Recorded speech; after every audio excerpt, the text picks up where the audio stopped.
Yo, what the business is, it's the man D Gray, and this is the No Cap Recap, Walking Dead Season 1, Episode 3. The episode start off, Merle still comes to the top of the roof. He telling his whole war story to himself out loud and shit, just enjoying his own company. Then he hear the walkers coming and he start panicking like a motherfucker, yanking at the cuffs and shit. He start praying to God for mercy, and then mid-prayer say he'll never beg God for anything. You gotta pick a side and stay there. He see a hacksaw close by, so he start using his belt buckle to fish for it. And you hear the violins and the intro drop.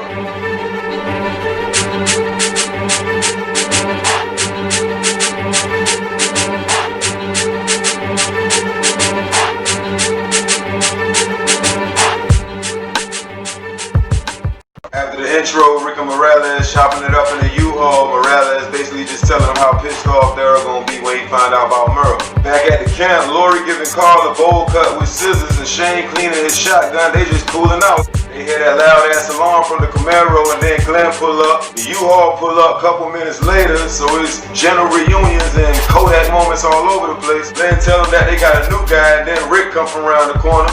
Him and Shane lock eyes, both them niggas start breathing and moving funny.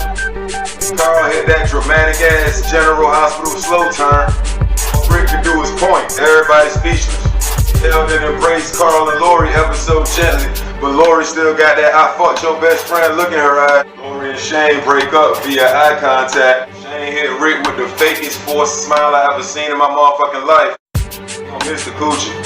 Now everybody gather around the campfire on some midnight society shit. Rick tells Shane how grateful he is for him taking care of Lori and Carl. If he knew what I know he thanked him enough. Now Shane got a pissy ass attitude, he just want smoke with the whole camp. Heartbroken. Now must strike some fair in them motherfuckers, because that's what they had that whole meeting about, was what to tell him about Merle when he came back in the morning.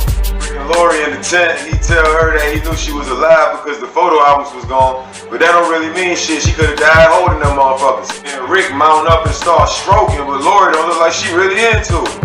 Shane sitting on top of the RV in the rain, stressed the fuck out. He need a drink in the Marlboro Red, bad as a bitch. Next morning, Carol ironing clothes, which is pretty damn impressive with no electricity. He started to tell Lori about his plan to go back to Atlanta to free Merle. Then they heard Carl and the other kids screaming from a distance. Everybody run to the woods to investigate the disturbance, and they find the walker eating raw deer throat. That shit must have been bomb too, cause he ain't even noticed that they all ran up on him until they started beating him with various objects. Then Dale chopped his head off with the axe. Could've saved y'all a whole lot of time and energy if you just did that first.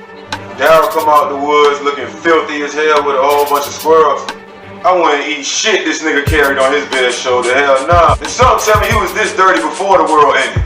Back at camp, Rick told Daryl what he did to Merle, and Daryl threw the whole bundle of squirrels at him. Not only is that a weird ass way to initiate a fight, but that's supposed to be everybody's dinner. Tried to run up on Rick, then Shane hit-sticked his ass. I was waiting on the screen to shake. He pulls out the Crocodile Dundee, but Shane threw his ass in the sleeper hole just till he calmed his ass down. Rick made up his mind about going back to Atlanta, of course to free Merle, but he also wanted to see if them guns he dropped was out there still. Shane trying to talk him out of it, but he ain't really trying to hear that shit. He want them guns. Him, Glenn, T-Dog, and Daryl take off to Atlanta. Carl in the tent with a confusing look on his face. He tell if he's smiling or sad, cause it real life looked like both of them. He told Lori not to worry about Rick cause he knew he'd be safe, and then they held hands. Little mother-son moment. Rick and them pull up and hop out in Atlanta.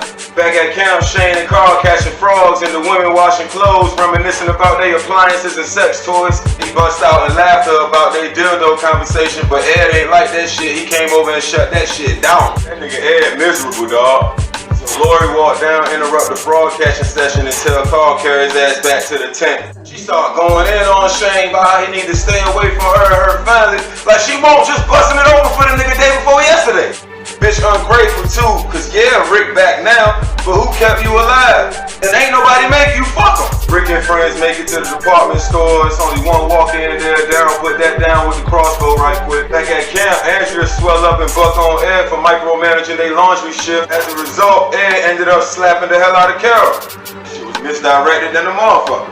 Shane saw that as the perfect opportunity to relieve some stress and blow some steam, so he run down on Ed and beat the bogus out that motherfucker. Bloody that nigga whole shit up. But you know what he was really mad about? Carol fall over Ed crying and shit, but for what? He did that shit to protect you. It might have just saved your life. Back in Atlanta, they finally reached the top of the department store. Merle there, but it ain't all of them. Daryl starts screaming at the top of his lungs and crying hysterically. He having a whole moment up that bitch. They showed the bloody handcuffs swinging from the pipe, and then it went off.